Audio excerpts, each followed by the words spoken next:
அப்துல் ரஹ்மான்.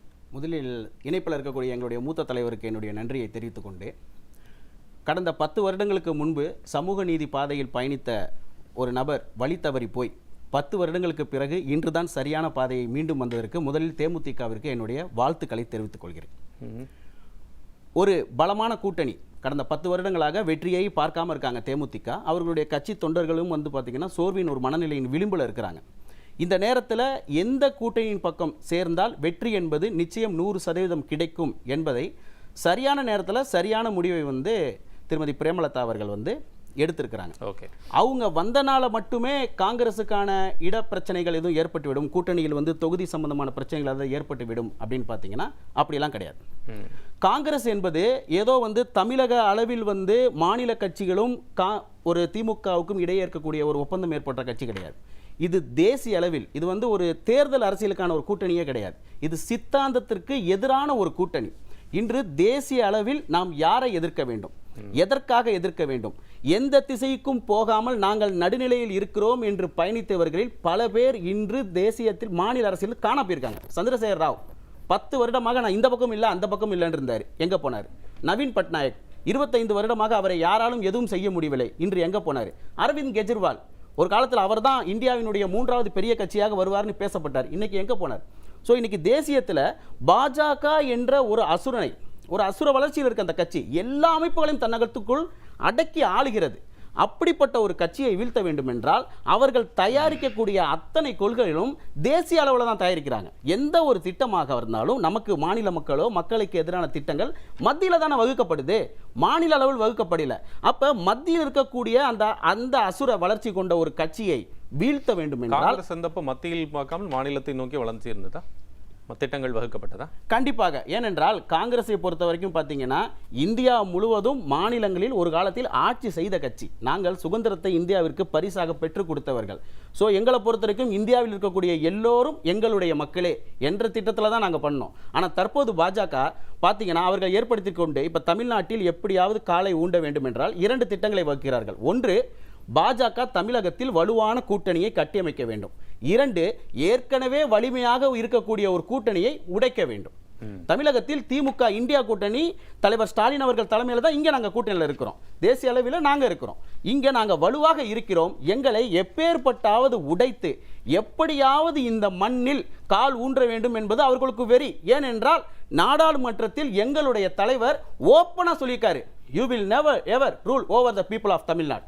இந்த வாக்கியத்தை இன்னைக்கு திமுக தோழர்களே வந்து பார்த்தீங்கன்னா ட்விட்டரில் வந்து ஷேர் செய்து சிலாய்த்து கொண்டிருக்கிறார்கள். அப்படிப்பட்ட சூழலில் நாங்கள் தேசியம் சார்ந்த சிந்தனையோடு நிச்சயமாக 100% வரக்கூடிய சட்டமன்ற தேர்தல் இந்த சீட்டு எண்ணிக்கைகள் பற்றி கேட்டேன் அப்படின்னா, இப்போ நம்ம நிகழ்ச்சியோட தொடக்கத்தில் கூட சொன்னேன், மனிதநேய மக்கள் கட்சி வந்து கடந்த முறை 2 இடங்கள் கேட்டிருந்தாங்க, இந்த முறை 5 இடங்கள் கேட்டாங்க. விசிக வந்து எங்களுக்கு 2 இலக்கத்தில் வேண்டும்னு சொல்லியிருக்கிறார்கள். தீர்மானம் நிறைவேற்றியிருக்கிறார்கள் இடதுசாரி கட்சியினர்கள். நீங்களும் வந்து எங்களுக்கு வந்து 40 தொகுதிகள் வேண்டும் என்று கேட்டிருக்கிறீர்கள் அப்படின்னு ஒரு தோராய கணக்கு வச்சுக்கோங்க. நான் வந்து எக்ஸாக்ட் நம்பர் சொல்ல, தோராய கணக்கு.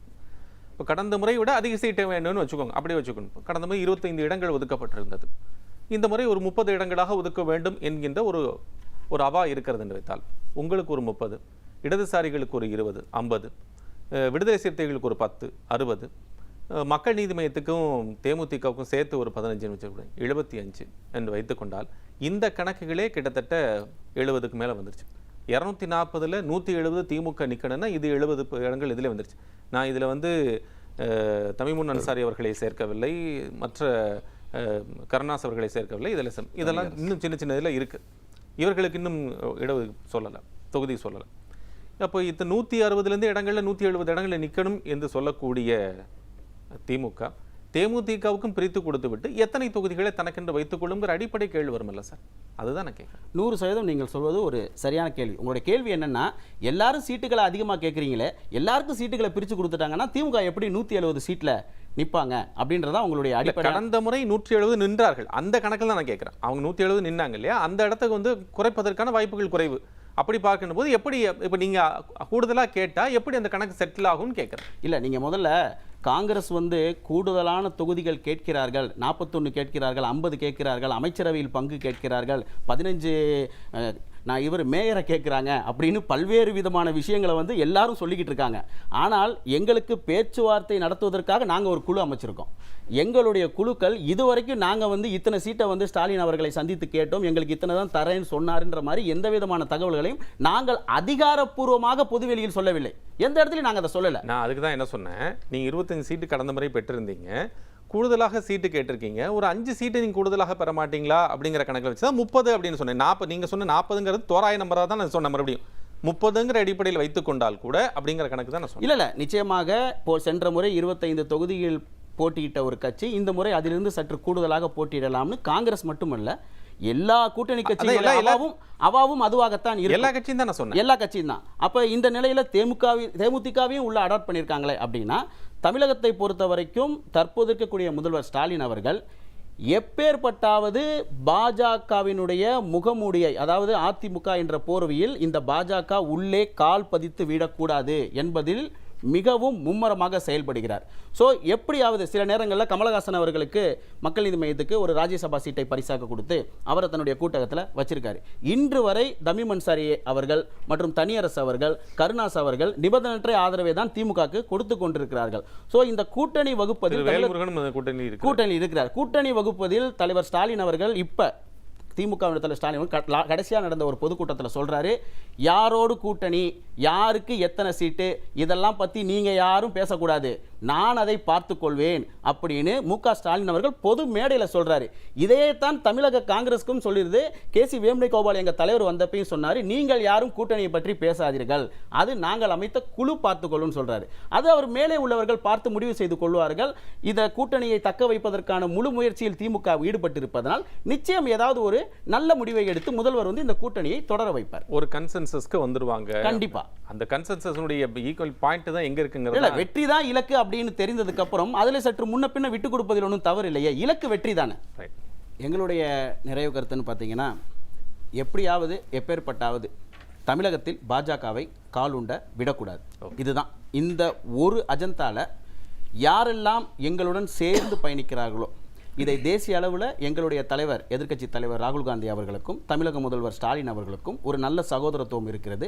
அவர் இவரை பிரதர் என்று கூப்பிடுவார். இவர் அரசியலை தாண்டி எனக்கு ராகுல் சகோதரர் என்று முதல்வர் ஸ்டாலின் அவர்கள் சொல்வார். அவங்களுக்குள்ள 2 பேருக்குள்ள ஒரு நல்ல பாண்டிங் இருக்குது. ஓகேங்களா. எங்களுடைய பொது எதிரியாக நாங்கள் பார்ப்பது பாஜகவை தான். அதை தவிர்த்து இங்கு இருப்பவர்களை கூட மற்ற விஷயங்களில் நாங்கள் வந்து எந்த விதமான ஒரு உள்ளீடுகளும் போவதில்லை. பாஜகவை வீழ்த்துவதற்கு என்ன செய்ய வேண்டும், பாஜகவை எதிர்க்கக்கூடியவர்கள் அனைவரையும் ஓரணியில் கொண்டு வந்து செலுத்தி எதிர்ப்பு வாக்குகளை, பாஜகவின் எதிர்ப்பு வாக்குகளை மொத்தமாக அறுவடை செய்து வெற்றியை அடைய வேண்டும் என்பது மட்டுமே எங்களுடைய இலக்கு. தேமுதிக பாஜக எதிர்ப்பு மனநிலையில் இருக்கிறாங்கிறது தெரிஞ்சுக்க வேண்டியிருக்கு. இல்ல கண்டிப்பாக, அதாவது இப்ப வரைக்கும் பாஜக எதிர்ப்பு நிலைப்பாடு இல்ல. தொடர்ச்சியாக 2006 அவரு கிளம்பிலிருந்து 2009 பல்வேறு காரணங்கள் இருக்கலாம், உங்களுக்கு நெருக்கடி இருந்திருக்கலாம், அதை பத்தி நம்ம பேசணும். ஆனால் பாஜகவை நம்பி பயணித்தவர்களுடைய அத்தனை பேர்களுடைய நிலைமையையும் நீங்கள் பார்த்தீர்கள் என்றால் ஆட்டோமேட்டிக்கா கழுதை தேய்ந்து கட்டெரும்பாக ஆன கதைதான் பாஜகவுடன் பயணித்த அத்தனை கட்சிகளுக்கும் ஏற்பட்டிருக்கிறது. இது விரைவில் அதிமுகவுக்கும் ஏற்படும் என்றது ஊரறிந்த உண்மை. நன்றி.